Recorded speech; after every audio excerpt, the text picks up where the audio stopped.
انا کننا اذل الناس، ہم دنیا میں سب سے زیادہ ذلیل تھے. اعزنا اللہ بالاسلام، اللہ نے ہم کو اسلام کی وجہ سے عزت دی ہے. ہماری عزت کپڑوں میں، فرنیچروں میں، ڈیکوریشن میں، ایلیویشن میں، لمبی گاڑیوں میں، یہ ہماری عزت کا معیار ہے. ہماری عزت کا معیار اسلام ہے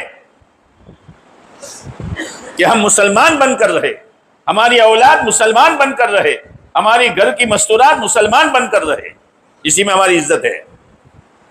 ایک جملہ اور فرمایا، لو نطلب بغیر ما اعزنا اللہ اذلنا اللہ. جس چیز میں اللہ نے ہماری عزت رکھی ہے، اگر اس کو ہم نے بدل دیا اور دوسری چیزوں میں عزت کو تلاش کیا، خدا دوبارہ ذلیل کر دے گا. آج ہم نے ذلت کی راہ اختیار کی. ہمارا جوان کہاں جا رہا ہے؟ ہمارا ڈگری والا کہاں جا رہا ہے؟ ہمارا دھندے والا کہاں جا رہا ہے؟ دنیا دنیا دنیا. کیا کرے گا دنیا؟ ایک دم باری آئے گی، سب چھوڑ کے چلا جائے گا. اپنی آخرت بنا، اللہ سے تعلق پیدا کر. جنت کیا چیز ہے آج امت یہ بھی بھول گئی ہے. بیٹھو علماء کے پاس، علماء کے پاس بیٹھو اور جنت سنو. جنت کیا ہے؟ صحابہ کرام کی زندگی میں جنت کا یقین تھا. جب جنت کا تذکرہ سامنے آتا تو خوش ہو جاتے تھے. ایک صحابی رضی اللہ تعالیٰ عنہ آئے کہ اللہ کے نبی علیہ السلام، سامنے محنت ہو رہی ہے دین کی، اگر میں وہاں جاؤں اور شہید ہو جاؤں تو مجھے کیا ملے گا؟ آپ نے فرمایا جنت ملے گی. تو کیا کہنے لگے؟ بخن بخن بخن بخن، واہ واہ واہ واہ واہ واہ، جنت ملے گی. اس لیے کہ جنت خالی جیم نون تا کا نام نہیں تھا.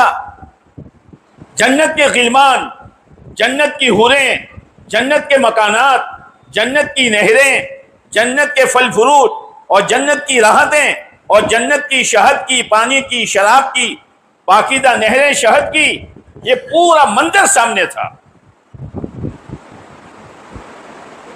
اندر میں بلبلا ہوتا تھا. پھر انہوں نے ایک انگلی رکھی یہاں، اے اللہ کے نبی علیہ السلام، میری یہ تمنا ہے یہاں تیر لگے میں شہید ہو جاؤں. آدمی نیت میں سچا ہوتا ہے تو اللہ اس کے ساتھ سچائی کا معاملہ کرتا ہے.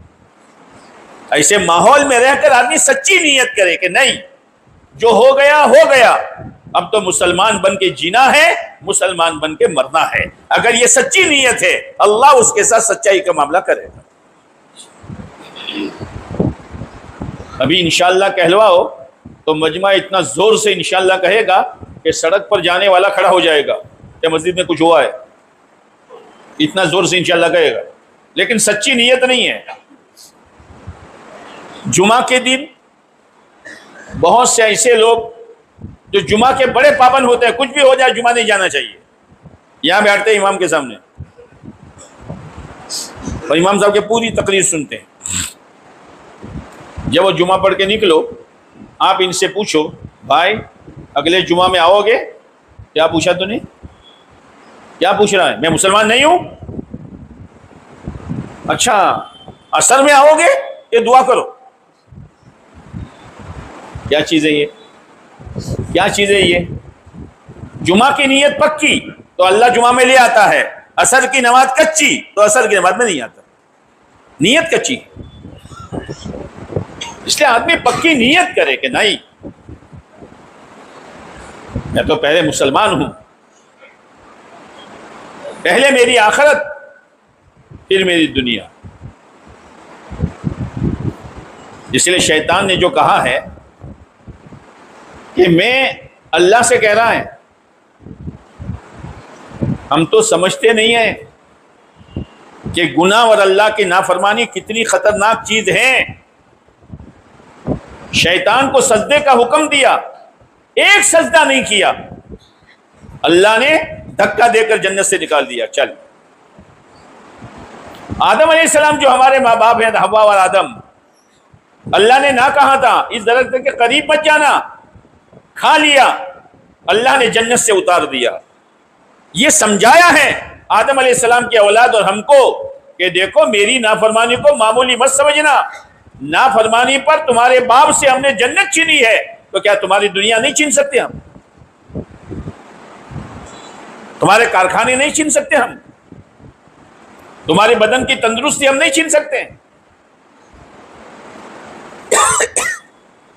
لیکن ہم مہربان ہیں، آؤ تو صحیح۔ اسی لیے نوح علیہ السلام نے اپنی قوم سے کہا تھا، اے میری قوم، اللہ سے معافی مانگ لو، اللہ سے معافی مانگ لو، بڑا معاف کرنے والا ہے، بڑا رحم کرنے والا ہے، تمہاری ساری پریشانیاں خدا دور کر دے گا۔ اللہ کے سامنے معافی تو مانگو، بارش موسلادھار برسائے گا، اولاد میں برکت دے گا، کھیتیوں میں برکت دے گا، تم آؤ تو صحیح۔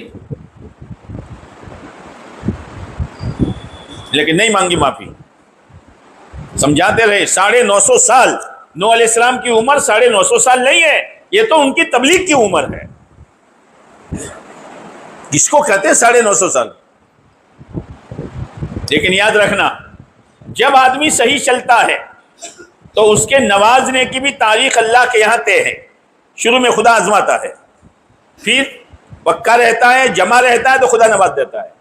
اور جو غلط چلتا ہے اس کی پکڑ کی بھی تاریخ طے ہے۔ اگر اس کے آنے سے پہلے توبہ کر لی تو اللہ کی پکڑ سے بچ جائے گا، اور اگر وہ پکڑ کا وقت آ گیا تو نوح علیہ السلام بھی اپنے بیٹے کو نہیں بچا سکے۔ تو ہمارا دھندا کیا بچائے گا ہمیں؟ ہمارا کاروبار ہمیں کیا بچائے گا؟ ہماری ڈگری ہمیں کیا بچائے گی؟ ہماری لاکھوں کی سیلری ہمیں کیا بچائے گی؟ اللہ کیا کسی کا کوئی تعلق نہیں ہے سوائے اللہ اور بندے ہونے کے۔ بات ختم۔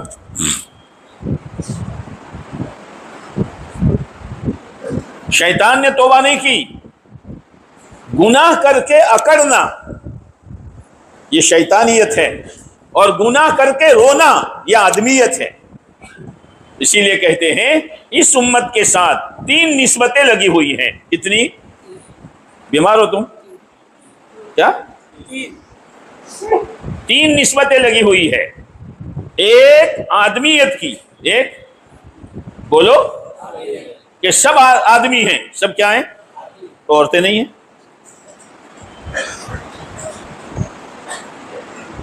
پالمپور میں عورتیں ہیں کہ سب آدمی ہیں؟ بولو۔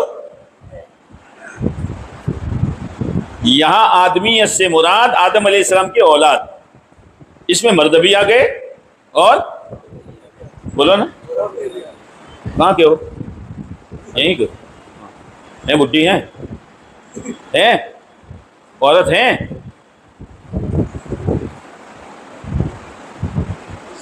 پہلی نسبت آدمیت کی، کیا مطلب؟ بشر ہونے کے ناطے سے، ماحول کے دباؤ سے، نفس و شیطان کے چکر میں آنے سے بھول ہوگی۔